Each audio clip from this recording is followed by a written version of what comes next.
pour ce numéro 165 d'Expresso, premier numéro de l'année 2009. J'en profite donc pour vous présenter au nom de toute l'équipe d'Expresso nos meilleurs vœux pour cette nouvelle année.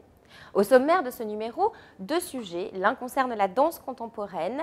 Il s'agit d'un spectacle composé de deux pièces chorégraphiées par Régis Obadia, Troie et Cantique, et c'est Romain qui vous en parlera. Ensuite, nous partirons à la découverte du nouveau spectacle de la Clé des Champs, After the Fairy Queen. Hugo vous présentera un interview avec Emmanuelle Haim, directrice musicale sur le projet. Vous verrez aussi, vous découvrirez en avant-première des images de répétition tournées à l'Opéra de Lille en présence des jeunes solistes du concert d'Astrée. Expresso, c'est parti! Régis Obadia est l'une des icônes de la danse contemporaine et ce à l'échelle mondiale. Depuis 1980, alors qu'il crée l'Esquisse, Régis Obadia n'a cessé de créer des chorégraphies tout en restant très présent dans le monde du spectacle. Le Phénix reçoit cette année deux pièces signées Obadia, Troie et Cantique. Troie est, comme son nom l'indique, un trio composé de deux femmes et d'un homme. La présence de l'homme est ici symbolique. Il représente la puissance provocatrice, un démon intérieur. Cette pièce est un véritable hymne à la beauté avec une violence et une provocation sans pareil. Le tout amené sur un plateau sobre, d'un blanc immaculé sur une musique de Franz Schubert. Pour Cantique, Régis Obadia a décidé de se mettre lui-même en scène, accompagné de Stéphanie Pignon, pour un duo homme-femme très emblématique. Le tout sera amené sur le même plateau, tout aussi sobre et tout aussi blanc, mais sur lequel on aura posé un cercle de sable rouge de 5 mètres de diamètre. C'est un spectacle à ne surtout pas manquer, c'est un plaisir pour tous nos sens, une occasion de s'évader, bref, la danse contemporaine dans sa plus belle expression.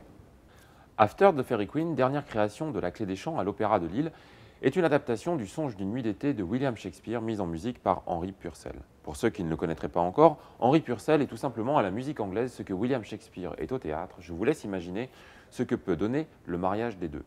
À la baguette, nous retrouvons la superbe Emmanuelle Haim, qui dirigera notamment les solistes du concert d'Astrée, ensemble brillamment récompensé lors des Victoires de la musique en 2003.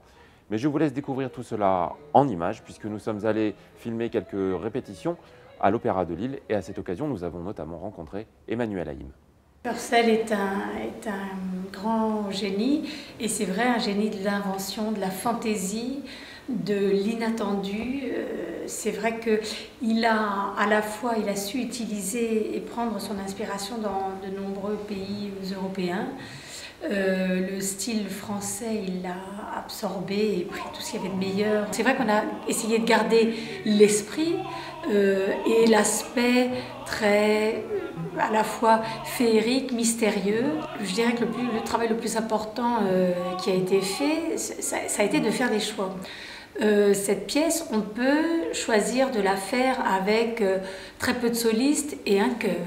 On peut choisir de la faire avec beaucoup plus de solistes et puis pas de chœur. On peut choisir de ne donner que les extraits les solistiques les plus frappants, par exemple de choisir un chanteur soliste et que l'ensemble instrumental.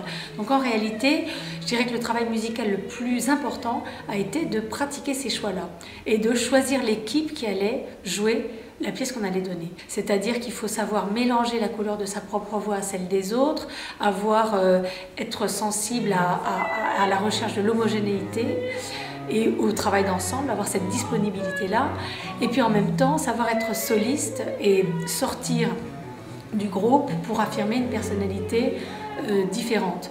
On a choisi 11 jeunes chanteurs qui sont à la fois qui ont les capacités émotionnelles et l'engagement qu'on a quand on est tout jeune et qu'on arrive un petit peu dans ce métier de soliste qui est très exigeant, qui est dur parfois.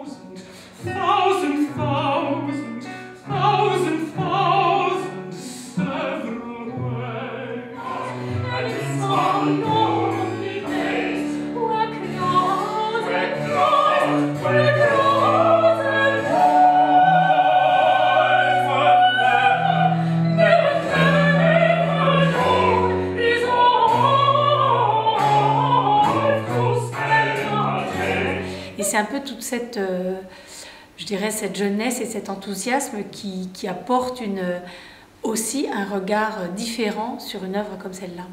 Une certaine fraîcheur, quoi. Ça, c'est sûr. Et bien voilà, le numéro 165 d'Expresso, c'est maintenant terminé. Nous nous retrouverons la semaine prochaine pour le numéro 166. Au sommaire de ce numéro, nous vous présenterons la dernière création de Gilles Verriep, Don Quichotte. Et nous vous parlerons également du monologue de Richard Martin, La révolte des fous. Nous reviendrons aussi en images sur la dernière grande braderie des Loustics qui s'est déroulée chez nous le 14 décembre dernier. Allez, Expresso, c'est vraiment terminé. À la semaine prochaine.